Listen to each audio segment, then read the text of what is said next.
গরমের দিনে যদি আপনি মুরগির মাংস খাওয়া এড়িয়ে যান তাহলে ঠান্ডা দই ব্যবহার করে খুব সুস্বাদু মুরগির রেসিপি তৈরি করতে পারবেন। এতে একদিকে যেমন পেট ঠান্ডা থাকবে, তেমন ভরপেট মাংস খাওয়ার আনন্দ আপনি উপভোগ করতে পারবেন। তো চলুন কথা না বাড়িয়ে আজকে দেখে নিন এই রেসিপিটি। প্রথমে মাংস ভালো করে ধুয়ে নিয়ে নুন, গোলমরিচ গুঁড়ো দিলাম। সবকটি উপকরণ মাংসের সঙ্গে মেখে আমি আধ ঘন্টা ম্যারিনেটে রেখে দেব।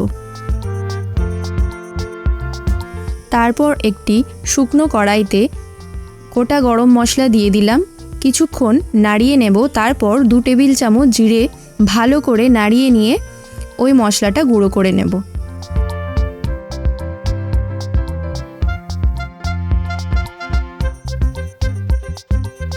তারপর ওই কড়াইতে দিয়ে দিচ্ছি পর্যাপ্ত পরিমাণে রিফাইন অয়েল।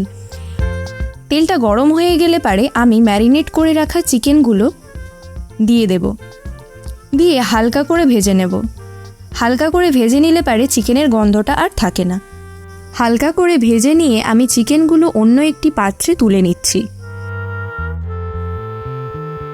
তারপর ওই তেলেতেই আমি দিয়ে দিচ্ছি 2টো শুকনো লঙ্কা আর কয়েকটা গোটা গরম মশলা।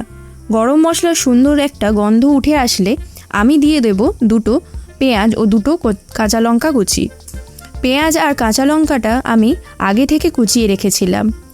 পেঁয়াজ আমি কিছুক্ষণ নাড়িয়ে নেব। তারপর 2 চামচ আদা রসুন বাটা দেব। আদা রসুন বাটা দিয়ে কিছুক্ষণ নাড়িয়ে নেব।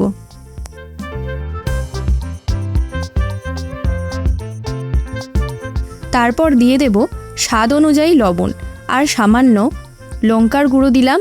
কিছুক্ষণ নাড়িয়ে চাড়িয়ে দেব। তারপর 5 থেকে 6টা কাজু বাদাম বাটা দিয়ে কিছুক্ষণ কষিয়ে নেব।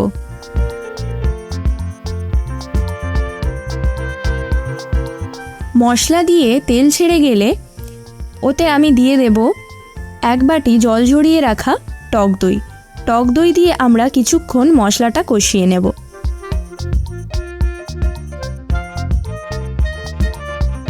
মশলাটি দেখুন তেল ছাড়তে শুরু করেছে। এই সময় আমি ভেজে রাখা চিকেনগুলো দিয়ে দেব। চিকেন দিয়ে আমি ভালোভাবে এটাকে কষিয়ে নিচ্ছি। মশলার সঙ্গে ভালো করে কষিয়ে নিয়ে ওতে দিয়ে দেব 1 বাটি জল। জল দিয়ে ঢাকা দিয়ে আমি 10 মিনিট রান্না করে নেব। মাঝে আমি 2 থেকে 3 বার ঢাকাটা খুলে নাড়িয়ে চাড়িয়ে নিয়েছিলাম, নয়তো পুড়ে যাবে। এরপর গুঁড়ো করে রাখা মশলাটা ছড়িয়ে দেব ওপর থেকে। ব্যাস রেডি আপনার দই চিকেন। ভিডিওটি ভালো লেগে থাকলে অবশ্যই লাইক, কমেন্ট ও বন্ধুদের সঙ্গে শেয়ার করুন। পরবর্তীতে আমি মজাদার রেসিপি নিয়ে হাজির হচ্ছি, তাই চ্যানেলটিকে সাবস্ক্রাইব করতে ভুলবেন না। দেখা হচ্ছে পরের ভিডিওতে। ধন্যবাদ।